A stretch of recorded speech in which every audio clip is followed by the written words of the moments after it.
अस्सलाम वालेकुम। वालेकुम अस्सलाम। तव्हां प्रोफेसर शहरबानो आहियो न? जी, अवां सही सुञातो। प्लीज़ वियो। महिरबानी।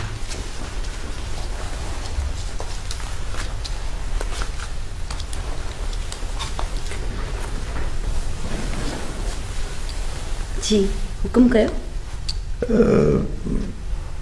मूंखे शहबाज़ अली चवंदा आहे। अहमद अली तव्हांजो घर वारो हो न? जी।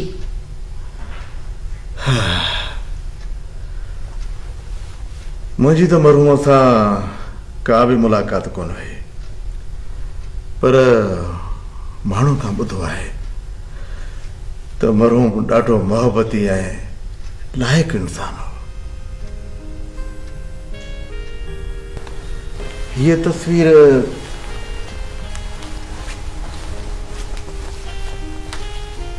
अहमद अली जी आहे न? जी। बेचारो जवान जी मौत में रब खे प्यारो थी वियो।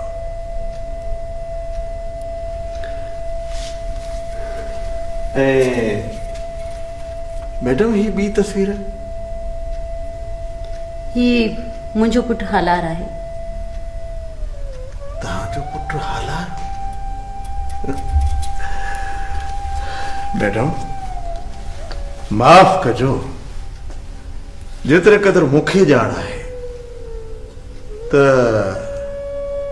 मरहूम खे हिकु पुटु हो जेको नंढपण में ई फौत थी वियो। अवां चवण छा था चाहियो?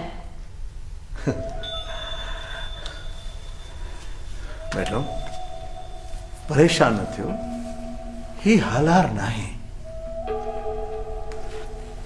अवां खे का ग़लत फहमी थी आहे। ही मुंहिंजो पुटु हालार अहमद अली आहे। मैडम ही हालार न पर साकिब अली आहे। साकिब अली।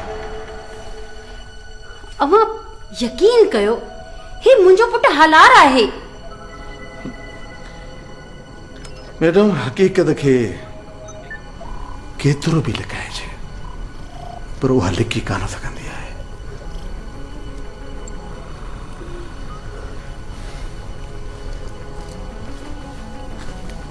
ही हालार न साकिब अली आहे। मुराद अली जो पुटु मुंहिंजो भाइटियो।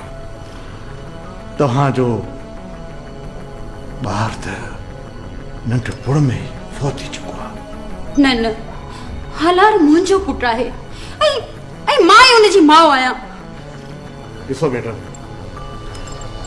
मां तव्हांखे हिन ॻाल्हि जो ॾोह कोन ॾींदुसि त तव्हां ईअं छो कयो। जंहिं औरत खां पैसनि जे एवज़ तव्हां उहो ॿारु वरितो, असल में उहा असांजी नौकराणी हुई। ॿार जे अॻुवा थियण खां पोइ उहा औरत बि गुम थी वई। असां हुनखे ॾाढो ॻोल्हियोसीं, हर हंधि ॻोल्हियोसीं, पर किथे उहा न मिली। बसि कुझु ॾींहं पहिरियां उहा औरत असांखे हथ अची वई आहे। न, ही सभु कुझु कूड़ आहे। हालार मुंहिंजो पुटु आहे। मूं ई हुनखे जनम ॾिनो आहे।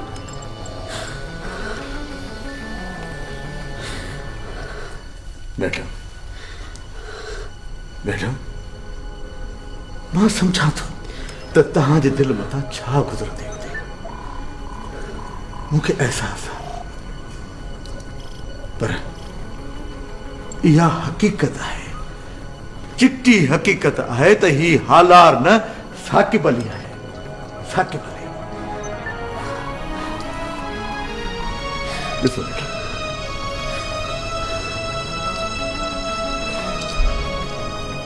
साकिब अली जी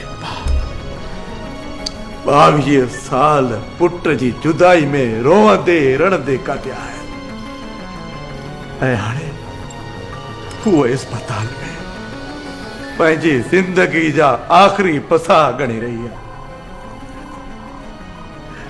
बस मैडम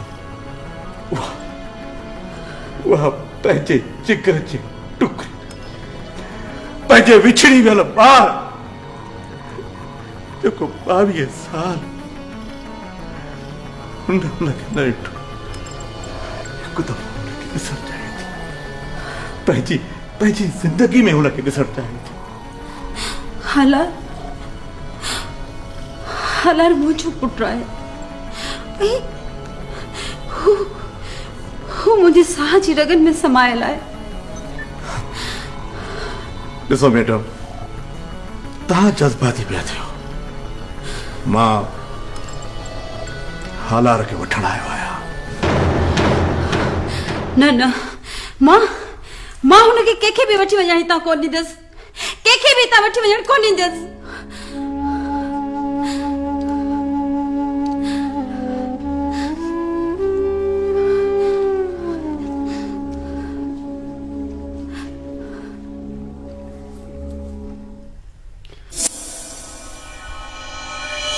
ॾिसो मैडम जंहिं कॉलेज में साकिब अली पढ़ंदो आहे उनजी मूंखे ॼाण आहे। प्लीज तव्हां हुनखे कुझु बि न ॿुधाइजो। प्लीज तव्हां हलार खे कुझु बि न ॿुधाइजो। प्लीज तव्हां हलार खे कुझु बि न ॿुधाइजो। हलार खे कुझु बि न ॿुधाइजो। हलार मुंहिंजो पुटु आहे, सिर्फ़ मुंहिंजो पुटु।